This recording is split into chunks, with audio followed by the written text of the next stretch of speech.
I've never been the kind of person who gets scared easily. Growing up, I loved horror movies and haunted houses, all that spooky stuff. But I'm going to be real with you. I'm different now. I don't mess with anything that even remotely feels off. And I owe that to what happened a few years back. I guess you could call it a brush with the unknown, though that feels like an understatement. Whatever you want to call it, it changed me for good. It was late October. Right around Halloween, of course. I was staying at my parents' old house out in the woods. They had gone on vacation, so I figured I'd crash there for a few days and clear my head after a nasty breakup. It seemed like the perfect plan. Peace, quiet, some time to just decompress. But the second night there, I knew I'd made a mistake. The house is old, built sometime in the 50s, with creaky floors, drafty windows, and more space than anyone really needs.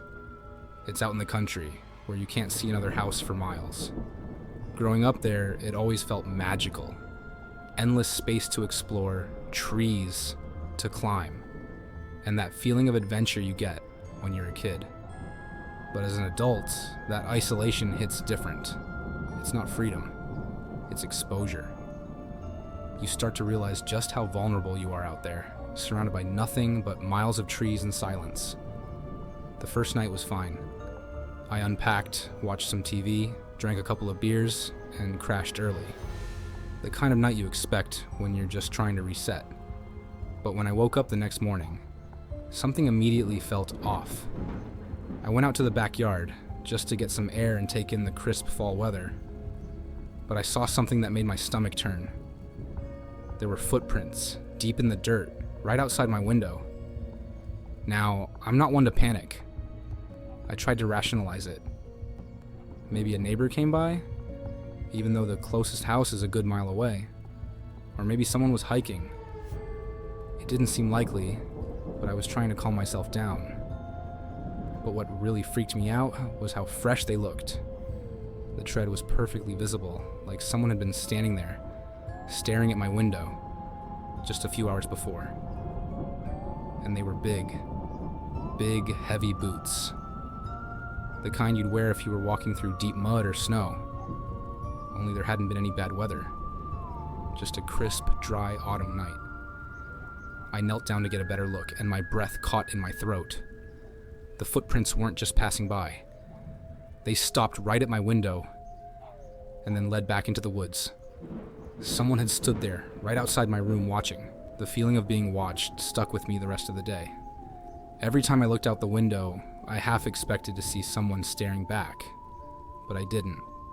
The woods were still and quiet, almost unnervingly so. You know how in the movies, when something bad is about to happen, everything goes dead silent? Like even the birds know something's off. That's how it felt. I tried to shake it off. I really did. I didn't want to let myself get freaked out over some footprints. It was probably just a hunter or a lost hiker. But deep down, I knew that didn't make sense. There was no reason for anyone to be this close to the house, especially not at night. And those footprints weren't just someone passing by. They were deliberate. They came up to the window, stopped, and left. I kept telling myself it was nothing. I even went to bed that night, trying to convince myself that I was overthinking things. But just past midnight, I woke up. I didn't know why at first. There was no loud noise, no sudden movement, but something had pulled me out of sleep, and I immediately felt that same tightness in my chest. And then I heard it. A soft, rhythmic tapping. Tap, tap, tap. I lay there, holding my breath, trying to figure out where it was coming from. At first I thought it was inside the house, maybe something loose or dripping. But then it happened again. And this time, it was clearer, definitely coming from outside. The window. I forced myself to sit up in bed. My heart was pounding in my chest, and I could feel the hair on the back of my neck standing up. The tapping was steady, deliberate, like someone was knocking on the window, but gently, almost like they didn't want to be heard. My first instinct was to grab my phone. But of course, there was no signal. We were too far out for reliable service. I was completely cut off from the world. I sat there for what felt like an eternity, listening to that soft, eerie tapping over and over. Then, just as suddenly as it had started, it stopped. The silence that followed was suffocating. I didn't move. I didn't breathe. I was too scared to look out the window. My mind was screaming at me not to. But then, out of the corner of my eye, I saw it. A shadow. Just the faintest flicker of movement outside. My body reacted before my brain could catch up. I jumped out of bed and backed up against the wall. My heart was pounding in my ears, and my hands were shaking so badly I could barely hold onto my phone. I stood there for what felt like forever, just staring at the window, waiting for something else to happen. But nothing did. The shadow was gone. The tapping was gone. Everything was just still. Too still. Eventually, I worked up the nerve to peek through the blinds. It took every ounce of courage I had, and even then, I barely lifted them more than an inch. At first, I didn't see anything. Just the dark outlines of the trees and the faint glow of the moon filtering through the branches. But then, I saw him. Standing at the edge of the yard, just inside the tree line, was a man. He was tall, wearing a dark coat, and he was just standing there, perfectly still. He wasn't looking at me. At least I didn't think he was. But he was facing the house, like he'd been watching it for a while. For a second, I froze. My brain couldn't process what I was seeing. Why was he just standing there? Who was he? And why hadn't he moved? I blinked, hoping he would disappear, that it was just a trick of the shadows. But he didn't.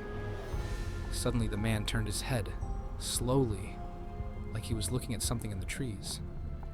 I followed his gaze and saw it. Something hanging from the branches of one of the taller trees, swaying gently in the breeze. It was a woman.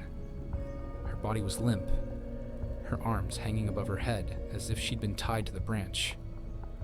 She was facing the man, and he was just watching her. Neither of them moved. I stumbled back from the window, my chest tight with panic. I couldn't believe what I was seeing. Who was she? Was she alive? And why was he just standing there? I wanted to call the cops. I wanted to run, but I couldn't do anything. I was paralyzed with fear, trapped in that horrible moment where I didn't know if I was dreaming or awake. My phone was useless. There was no way out. Then the tapping started again. This time it was louder, closer. I forced myself to look at the window again, praying that somehow it was all in my head. But when I did, the man was gone. The yard was empty, and so was the tree. The woman, the man, they were both gone, like they'd never been there in the first place. I spent the rest of the night huddled in the corner of my room, trying not to make a sound. The tapping eventually stopped, but I couldn't shake the feeling that they were still out there watching me. When morning finally came, I forced myself to go outside. I don't know what I was expecting to find, but I had to know if what I'd seen was real or just some twisted dream.